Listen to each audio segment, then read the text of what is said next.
Hello students, today we will discuss unit 2, that is chapter number 3, current electricity.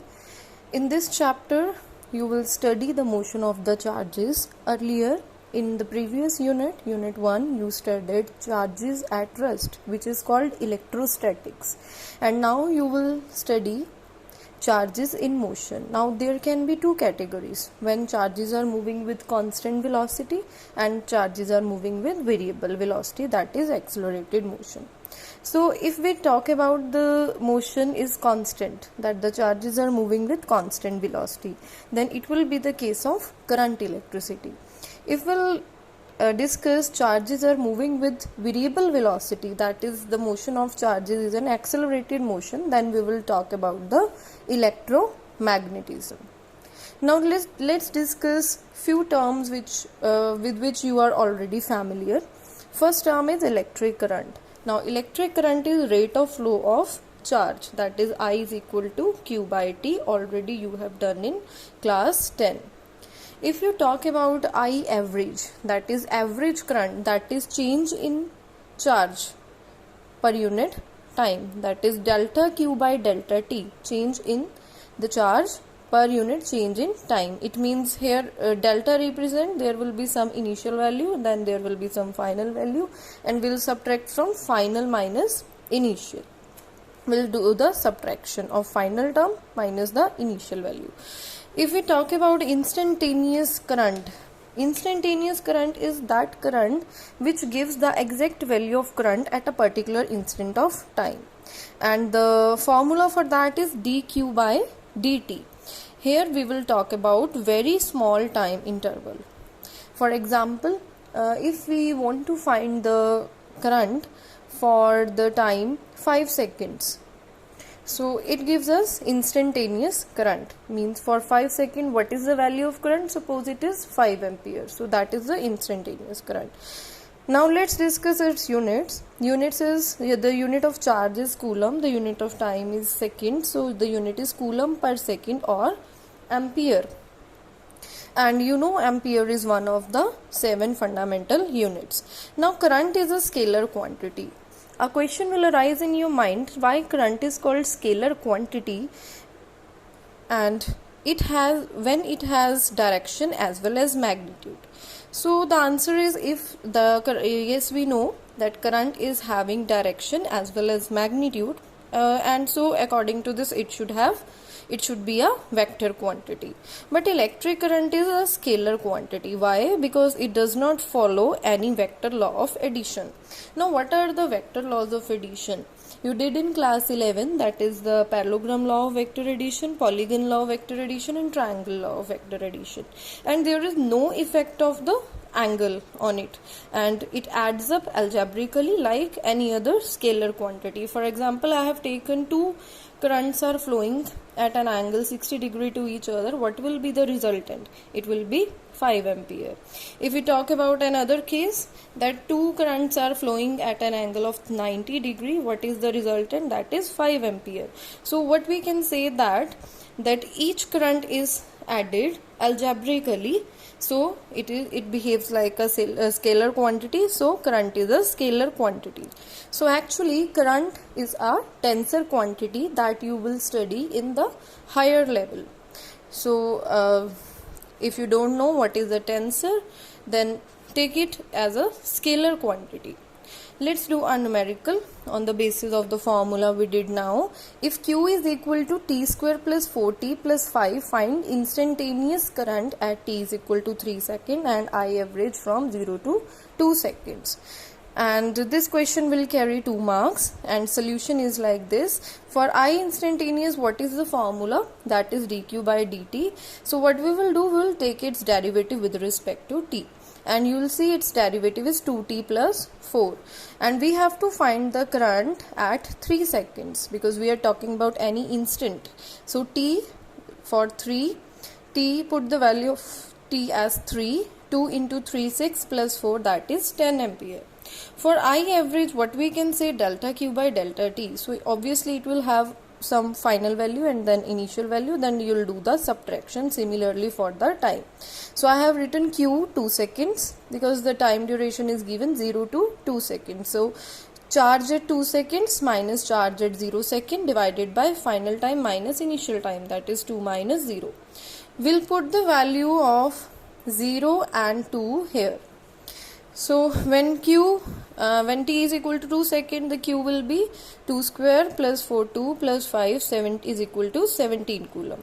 When t is equal to 0 second, put t as 0, it will be 5 second. Now put both these values here, you will get 12 by 2, that is 6 ampere. If we plot the graph between time and the instantaneous current, how we can plot it? For instantaneous current, we have already solved this thing, 2t plus 4. When t is equal to 0, we have dq by dt as 4. So I have, for t is equal to 0, I have marked here, this is 4 ampere. And for t is equal to 2, we have I instantaneous as 8 amperes. So now join this, you will get a straight line. It means the nature of the graph will be a straight line for the instantaneous current. Let's discuss another numerical now. Now we have the value of current in terms of t and we have to find the charge. And we also have to find the number of electrons in that charge. Now we know I is equal to dq by dt and we want to find out charge. So we'll keep dq on one side and I dt on the other side and we'll integrate in between the limits because it is given to us 0. It is 0 to 3 seconds. So I have put here 0 to 3 seconds. I'll put the value, that is t square by 1. After that I'll take the integral, that is t cube by 3 and here t. After solving this, I'll get dq or q as 12 coulomb. Now we have to find out also find the number of electrons that flow in this time. We know the formula q is equal to plus minus ne and we are interested in magnitude because the number is obviously in magnitude. For electron we'll put negative, for positron we'll put positive, or for proton we'll put positive. Now q is equal to 12 coulomb, keep n as it is, and what is the charge on 1 electron? That is 1.6 into 10 raised power minus 19 coulomb. So to find n, take n on one side and rest of the values or rest of the terms on the other side. When you solve it, you will get 7.5 into 10 raised power 19 electron will pass from 0 to 3 seconds. Now let's discuss a special case. Here I is variable. If I is constant, then what you will do? Obviously you will take it out of the integral. So I have taken it out of the integral and I'll integrate only dt. So I'll get q is equal to it, means I'll just simply multiply the value of I with t. Now let's discuss the concept of drift velocity and the relaxation time. Suppose we have a conductor like this, and in the absence of any electric field, the free electrons are in continuous random motion. Now why the electrons are in a continuous random motion? That is due to thermal energy. They got excited with the temperature in the surroundings, and they got excited and so they move randomly. So at room temperature, velocity of the electrons is near about 10 raised power 5 meter per second, but average random velocity is taken as 0. Now why it is taken as 0? Because the motion of the electron is very random. They move like one electron is going towards right side, then other will go towards the left, and the third one will go upward, fourth one is going towards downward direction. So in the end they will cancel the effect of each other. So we will take average random velocity as 0. How we will take average? We'll represent average velocity with the u vector and we'll add the individual velocities and divide it by n, and we will take it as 0. Thus there is no net flow of charge in any direction. Now what will happen if we apply the electric field? We'll keep the same conductor in the electric field. Now in the presence of an electric field, each electron will experience force. You have already done this in unit 1. So F is equal to QE, that will be the force. In the case of electron, it will be F is equal to minus E into E, and that will be in the direction opposite to the electric field, and obviously the electron will undergo acceleration. For example, this is your conductor and electric field is applied toward this direction, and the direction of electric field is from positive to the negative, and obviously electron, due to its negative charge, it will go toward the positive end and it will go in the opposite direction of the electric field, and it will experience force minus EE. What is acceleration? F is equal to m into a, so a will be F by m. Now put the value of F here, minus EE by m. Now what happens if we are saying that electron accelerates here, then it is an accelerated motion. But what we discussed in the starting of the chapter, that in the current electricity the electrons are moving with the constant velocity. Then here the electron is accelerating. How it accelerates? When we are studying that in the case of current electricity, the motion of the electron is constant. So what happens here, as electron accelerates, they frequently collide in their path with the positive metal ions or other electrons in the metal. Now between these successive collisions, they gain velocity, and when they strike with the other, the velocity get lost in the collision. So the velocity lasts for the very short time duration and it gets lost, and so it will move with less velocity, rather constant velocity. Now let's discuss relaxation time. Now what is the definition of the relaxation time? It is the average time that elapses between the two successive collisions. For example, this is the electron in the conductor and it goes from this direction to this direction and hits the other electron. So what is the time taken by it to hit the next electron? That is given as the relaxation time. So that is given as the relaxation time for the first collision.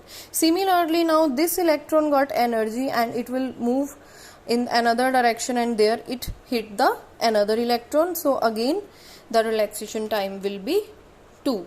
So the average, it will add all the time, successive time, and will add it by the n, that is the total number of electron, will get a new term which is called the relaxation time. Or in other words, if we take the average of all the times of the successive collision and divide it by the number of electrons in the conductor, we will get a new term which is called relaxation time. Now as we know, the formula is V is equal to U plus AT, and we know U is equal to 0 earlier, and what is A? That is acceleration, and T is our relaxation time, that is the average time.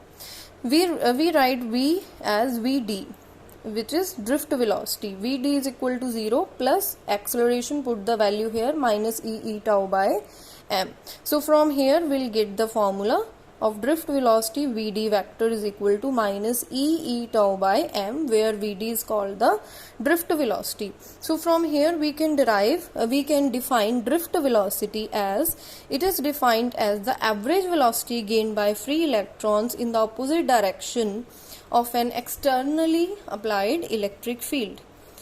Now we will discuss relation between the electric current and the drift velocity. So what we'll do here, we'll take a conductor like we have taken earlier, and we'll apply the potential difference. We'll connect it through wires with a battery.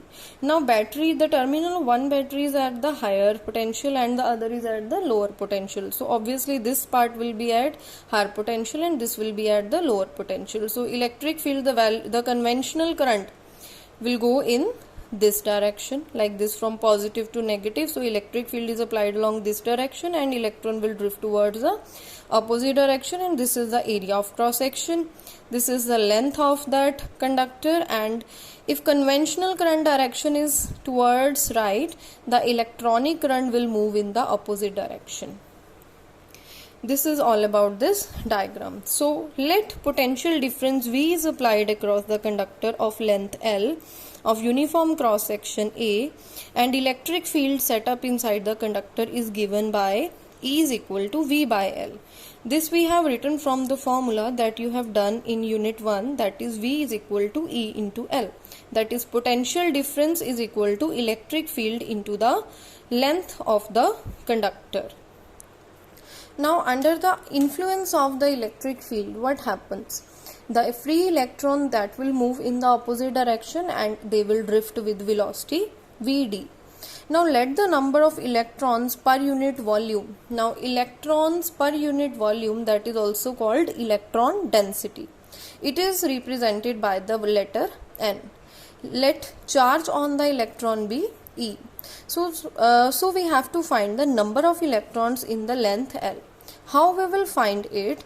We will multiply the N, that is number of electron per unit volume, into volume of the conductor. Now what will be the volume of the conductor? The conductor is having length L and it was having cross sectional area A. So area into length, that is the volume. So N is equal N into A into L. Now total charge in the length L will be charge into the number of electrons. What is the charge? That is E. What is the number of electrons? NaL. So we'll multiply it and we'll get the total charge. Now the formula for the time is distance upon speed. Here distance upon velocity. So what is the distance? That is the total length of the conductor which an electron will cover. With what velocity it will cover? It will drift in the opposite direction and its velocity will be Vd, which we have discussed now only. So if we want to find the current, what we will write? I is equal to Q by T. What is Q here? ENAL. What is T here? It is I is equal to Q by T. Again put the value of T here. Already discussed now. L by Vd. After solving this, after simplifying this, we'll get I is equal to ENAVD. Now to find the current density, which is represented by the letter J, the formula for current density, J is equal to current per unit area. We'll divide the whole term by A, we'll cancel the common terms and we'll get ENVD. Now we have to deduce Ohm's law from this. Let M is equal to mass of electron, tau is the relaxation time. What is Vd? Vd we have already discussed, that is E tau by M. And what we will do now, we'll put E is equal to V by L here. So this is V by L. Now I is equal to ENAVD. Put the value of Vd here. So I put the value here. So from here I'll find the value of V by I. I'll keep V upon I on one side and rest of the terms on the other side. I'll reach at this point. Also we know R is equal to V by I. So what will be? So we'll get R is equal to ML by NE square tau into A. Now M is constant, N is constant and E is constant and relaxation time is also constant. So what is left which is variable? That is L and A. That is area can also be changed and length can also be changed. So from here we can compare it with R is equal to rho L by A. So it means this term will act as resistivity rho. So this proves the Ohm's law for the conductor. Next we will discuss resistivity in terms of electron density and the relaxation time. Now if we have taken resistance is represented by R, length of conductor is represented by L, area of cross section as A and resistivity as rho, and we know the formula R is equal to rho L by A.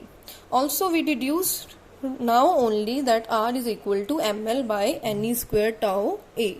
If we compare these two things, we'll get rho as M NE square tau. So from here what we can say that rho is dependent upon two things. Mass is constant, E is constant, that is N and tau. Now we will discuss relationship between J, sigma and E.